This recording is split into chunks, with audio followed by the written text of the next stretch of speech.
Welcome to the student presentation of our Shenzhen studio that we had this year, 2014-2015. We were working on a project in Shenzhen, China, with an international team of, let's say, 40 students, or just about 40 students. We were working on the Schindler Award competition, which is a competition worldwide that tries to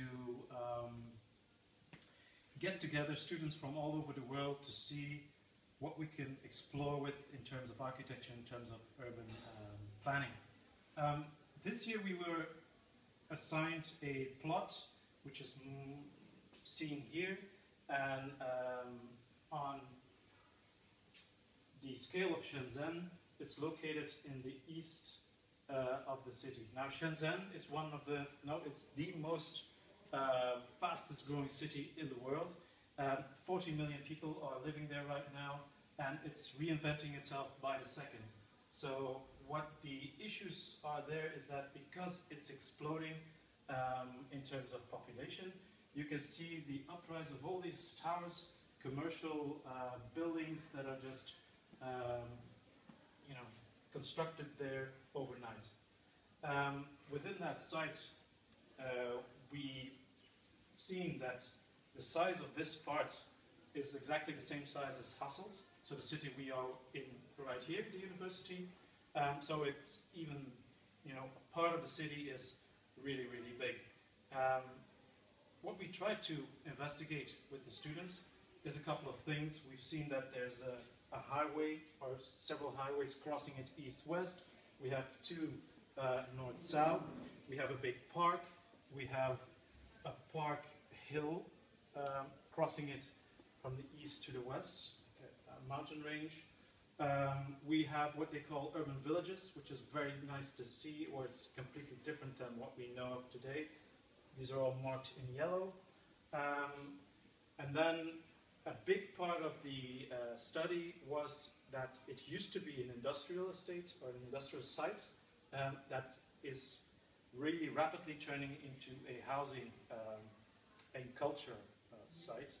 So you have the trail tracks here that move in, and it's all factory down up there and down here, and all those factories are now rapidly changed into something else.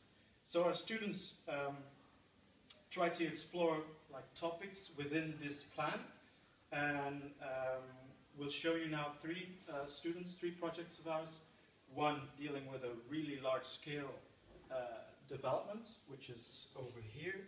You'll see there where we're trying to reinvent the platform or the podium and tower typology, see which direction we could take in the future.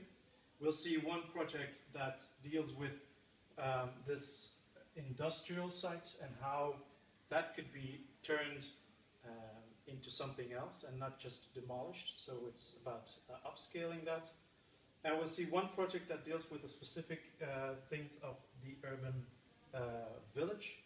Try to see how we could take that into the 21st century and see how we could manipulate it for the future. So enjoy.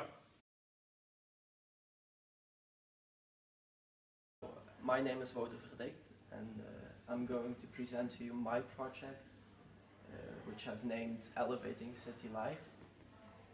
Well, as for the location of my project, it is located here in the northwest of Shenzhen. You can clearly see that the mountain range is disconnected. Other things I saw on that location were the buildings. For instance, they were all run down and the streets were dirty and it was not nice to live there, I think. Furthermore, there was a huge lack of public space, and what I've tried to do is take all these three things and try to make a solution with one structure, which is this is the structure I've made. As for the form of my structure, as for the master plan, I try to follow a certain strategy. I started with the existing roads, then I've made an abstract projection of this, which is this structure, of course.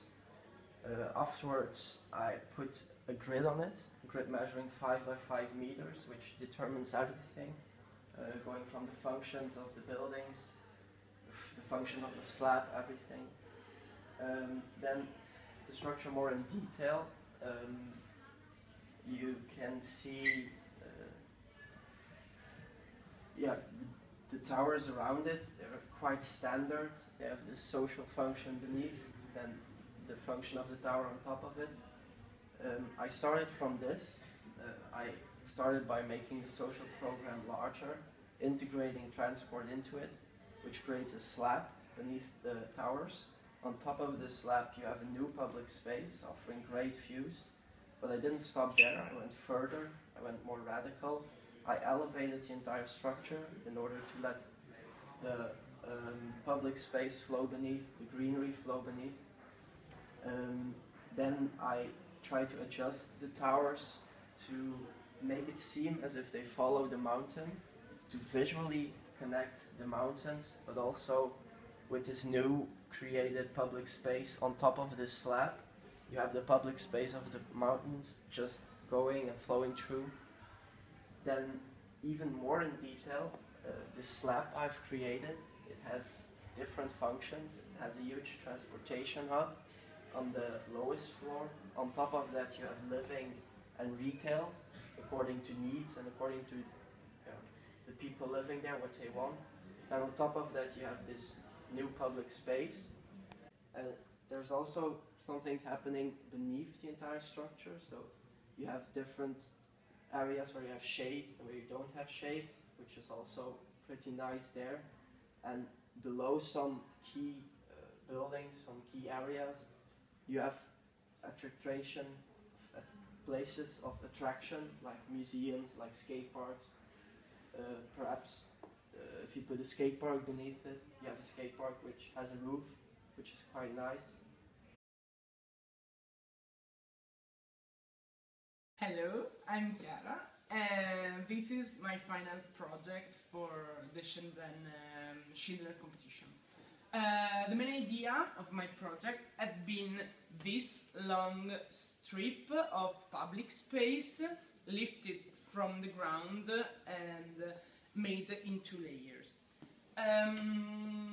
Why I came up with this idea was because making research about Shenzhen in China, I found out that there is a lack of public space, and what was really important to me, it was to allow people to have this kind of space again.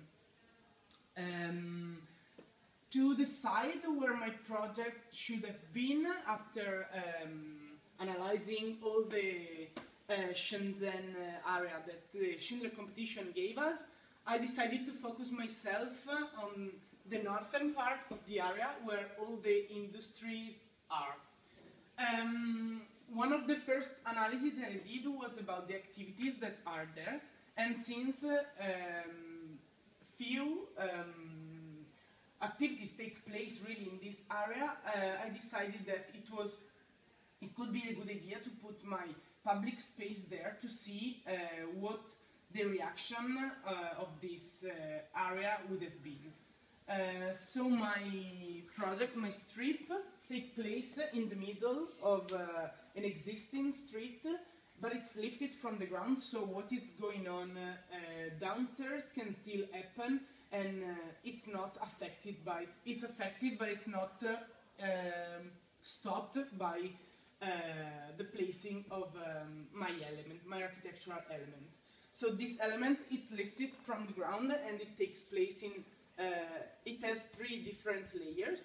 The ground level is the connection between the city and the project. There are 4 main entrances.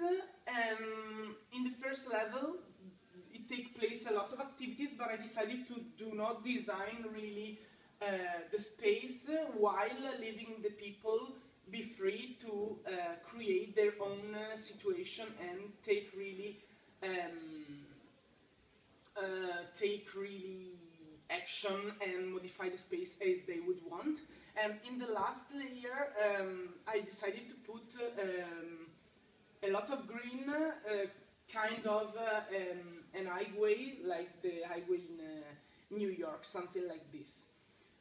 By doing this project, I'm aware that the project will change the area and the area will be changed by the project. That's it.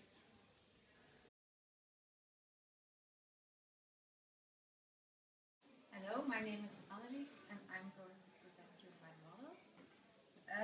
First of all, I decided to work on the education problem in China and particularly the migrant problems.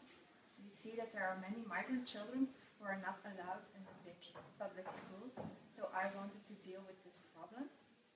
I also found a quote said by a child of migrant workers who was asked what he wanted to become when he was older, and he just replied by saying he wanted to become a migrant worker. Yeah, I thought this was quite disturbing.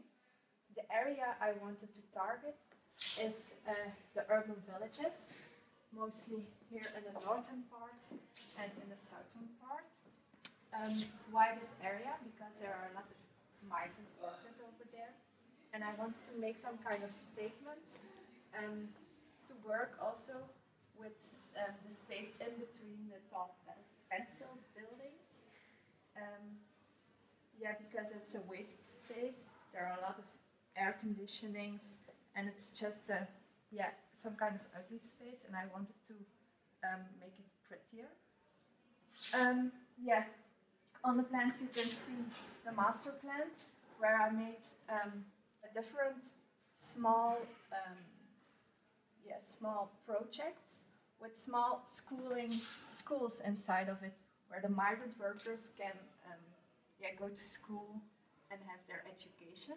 The idea is to make it in bamboo, that people can make it themselves and that they can put it wherever they want it. And the idea is to also use the existing staircases in the buildings to go up to the small buildings on top of the roofs and in between the buildings. To have a design which can be adapted to its environment and the needed program, the model exists out of 4 different modules. They can be turned and switched the way they're needed to become different designs. The first module is the one on top of the buildings, and this is also the biggest one, which can be used as a classroom or a nursery, a meeting space, room for associations and things like that. The second module is a vertical one, which is used as a circulation zone with stairs, but there can also be individual working spaces. The third one is a horizontal one between 2 existing buildings, and this one is used as a library or a first aid office or offices for the staff. And finally, the last one is a one positioned diagonal and can be used as an auditory for lectures, for performances, for movies and other stuff.